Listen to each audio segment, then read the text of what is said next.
অনূর্ধ্ব-19 দল থেকেই তার সৌরভ ছড়িয়ে পড়েছিল ক্রিকেট বিশ্বে, কিন্তু কলি থেকে ফুল হয়ে উঠতে পারেননি তিনি।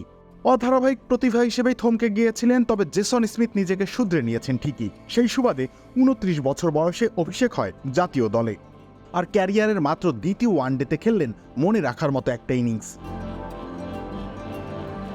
285 রানের লক্ষ্যে 10 রানেই নেই 3 উইকেট।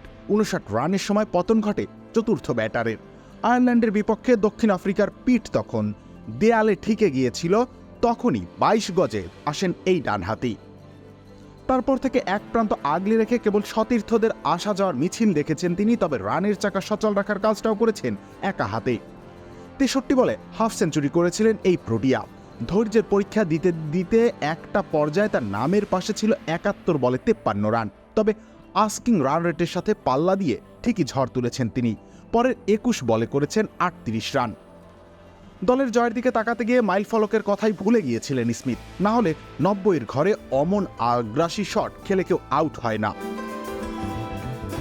প্রথম সেঞ্চুরি উৎসর্গ করা সত্ত্বেও তিনি পারেননি দলের জয় নিশ্চিত করতে। আসলে আয়ারল্যান্ডের নিখুঁত টিম পারফরম্যান্সের বিপরীতে তার একক প্রচেষ্টা যথেষ্ট ছিল না অসম সাহস নিয়ে তার অনবদ্য ব্যাটিংও।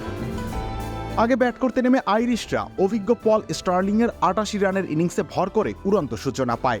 পরের দিকে কেউ আহামরি কিছু করতে না পারলেও হ্যারি টেক্টরের হাফ সেঞ্চুরি আর ক্যাম্পার টাকারের ছোট ছোট ইনিংসে চ্যালেঞ্জিং পুঁজি জমা হয় স্কোরবোর্ডে। ব্যাটিংয়ের মতো বল হাতেও ঐক্যবদ্ধ ছিল আয়ারল্যান্ড। মার্ক অ্যাডায়ার নতুন বলে 2 উইকেট আদায় করে নিয়েছিলেন। ক্রেইগ ইয়াং গুড়িয়ে দিয়েছেন প্রতিপক্ষের মিডল অর্ডার। আবার গ্রাহাম হিউ মহা গুরুত্বপূর্ণ 3টে উইকেট না পেলে সম্ভবই হতো না এমন জয়।